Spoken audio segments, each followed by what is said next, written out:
नमस्कार, आपण पाहताय महाराष्ट्र संध्या न्यूज चॅनेल आवाज महाराष्ट्राचा।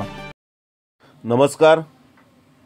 बातमी आहे पंचवटी क्रीडा मंडळ संचलित पंचवटी गोविंदा पथक 25वे रौप्य महोत्सवी वर्षानिमित्त घाटकोपरमधील मंडळाच्या कार्यालयामध्ये घाटकोपर विभागातील अनेक मान्यवरांचा सत्कार करण्यात आला, त्याबद्दलची ही बातमी आहे। पंचवटी क्रीडा मंडळ गेली 25 वर्ष दहीहंडी हा आपला मराठमोळा सण जपण्याचा प्रयत्न मंडळ आपल्या घाटकोपर विभागात करीत आहे। सन 1999 ते 2000 या वर्षी मंडळाने गोविंदा पथक स्थापण्याचा निर्णय घेतला आणि बघता बघता 2024व्या वर्षी 25वे रौप्य महोत्सवी वर्षात पदार्पण केले आहे। 2011ला ठाणे जिल्ह्यात 2 ठिकाणी 8 थर लावून आपल्या घाटकोपर विभागाचं नाव इतिहासात सुवर्ण अक्षरात कोरलं। प्रथमच आपल्या घाटकोपरच्या गोविंदा पथकाने 8 थर रचण्याचा मान पटकावला। त्यानंतर सलग 2 वर्ष 6 वेळा 8 थर लावले। मंडळाची स्थापना सन 1970 या वर्षी झाली। मुंबईच्या कबड्डी क्षेत्राला खूप गुणी खेळाडू मंडळाने आजपर्यंत दिले आहेत। या खेळाच्या जोरावर अनेक खेळाडूंनी शासकीय, निमशासकीय, बँकिंग क्षेत्रात नोकऱ्या पटकावल्या आहेत। त्यात मंडळाचे खूप मोठे योगदान आहे। तसेच जुने सभासद व मार्गदर्शक, सर्व खेळाडू, आजी माजी पदाधिकारी यांच्या खंबीर साथीमुळे मंडळाची घोडदौड सुरू असून त्यात आता नव्या पिढीने मंडळाची जबाबदारी आपल्या खांद्यावर घेतली आहे आणि ती जबाबदारी निष्ठेने पार पाडतील यात काही शंका नाही। मंडळाच्या प्रगतीचा आलेख नेहमीच वर चढत राहील अशा प्रकारचे नवीन पिढी काम करत राहील ही अशा पद्धतीची अपेक्षा मंडळाने एका प्रसिद्धी पत्रकामध्ये व्यक्त केली आहे।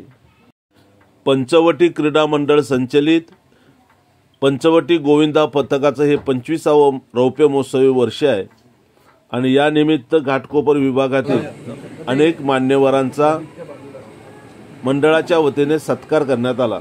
यामध्ये प्रामुख्याने दीपक बाबा हंडे, गणेश भाई तुपकर, बाबूशेठ साळुंके, इब्रान भाई शेख आणि सुप्रसिद्ध वैद्यकीय अधिकारी डॉक्टर वैभव देवगिरीकर आणि महाराष्ट्र संध्या यूट्यूब न्यूज चॅनलचे संपादक तानाजी कांबळे यांचा शानदार सत्कार करण्यात आला। आपण आज पंचवटीचे अध्यक्ष माझे मित्र प्रदीप भोयर आणि सर्व पदाधिकारी मित्रमंडळी, आपल्या विभागातील लोकप्रिय व्यक्तिमत्व दीपक बाबा हांडे, बाबूशेठ ने, दादा राजूभाई, शिवाजीराव हे सगळे उपस्थित आहेत। आणि आत्ताच बाबा जेव्हा बोलत होते तेव्हा मी आलो, तेव्हा बाबांनी सांगितलं की आणि बाबूशेठनी सुद्धा सांगितलं की पंचवटी क्रीडा मंडळ 25 वर्षापासून खेळाच्या क्षेत्रात किती आघाडीवर आहे। असं म्हणतात की मराठी माणूस हा एकमेकाचे पाय ओढण्यात खूप पुढे आहे, पण तसं न समजता कबड्डी सारखा जो एकदम शूरवीरांचा खेळ आहे तो मराठी माणूस तोच खेळतो आणि त्याच्यानंतर एकामेकाला चढवण्याचं वर काम सुद्धा मराठी माणूस करतो। म्हणून आपल्या सगळ्या तरुणांचं हे कर्तव्य आहे की येणाऱ्या काळात ही मन आपल्याला मागे सारायची आहे आणि आपल्याला हे जगाला दाखवून द्यायचं आहे की मराठी माणूस हा किती उंच उंच उंच जाऊ शकतो। एवढं फक्त बोलून आपल्या सर्वांना पुन्हा शुभेच्छा देतो। सगळे सकाळपासून कार्यक्रमात सगळे थोडे दमलेले थकलेले दिसत आहे। मला वाटतं सगळ्यांना आता भोजन करायचं की झालंय? सगळ्यांना आपल्याला भोजन करायचं आहे। असेच कार्यक्रम उत्तरोत्तर घेत राहा आणि तरुणांनी एकत्रित येऊन देशप्रेम देशसेवा ही सर्वात मोठी आहे। घर सगळ्यांनाच असतं, सगळ्यांनाच जॉब असतो, सगळ्यांनाच कामं असतं, पण त्याच्या पलीकडे जाऊन आपल्या सगळ्यांसाठी देशसेवा ही फार महत्वाची आहे। माझ्या विनंतीला मान देऊन आमचे फार जुने मित्र 20 वर्षापासून आमची मैत्री आहे तानाजी कांबळे, आणि पत्रकारितेमध्ये त्यांचं मोठं नाव आहे, बऱ्याच पेपर्समध्ये त्यांनी काम केलेलं आहे। त्यांना फक्त मला भेटायचं होतं, त्यांना म्हटलं चला तानाजी पंचवटीचा कार्यक्रम आहे, ते एकदम एवढा मोठा माणूस आपल्या एकदा एका छोट्याशा विनंतीला मान देऊन इथे आलाय। त्यांचे त्यांनी धन्यवाद देतो। जय हिंद, जय महाराष्ट्र।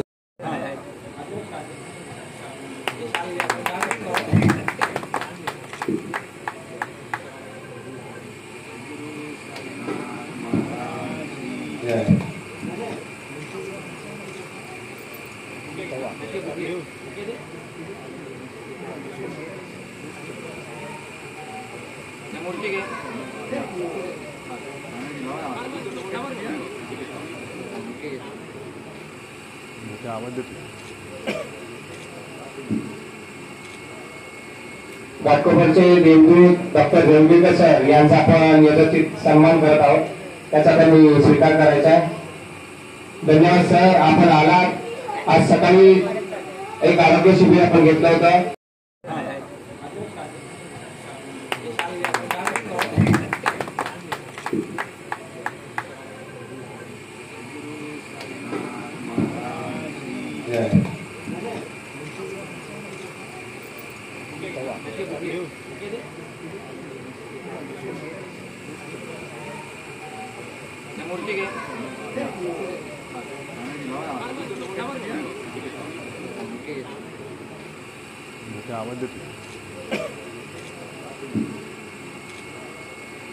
घाटकोपरचे देवदूत डॉक्टर जयंतीकर सर यांचा आपण यथोचित सन्मान करत आहोत, त्याचा त्यांनी स्वीकार करायचा आहे। धन्यवाद सर, आपण आलात। आज सकाळी एक आरोग्य शिबिर आपण घेतलं होतं।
नमस्कार, आपण पाहताय महाराष्ट्र संध्या न्यूज चॅनेल आवाज महाराष्ट्राचा।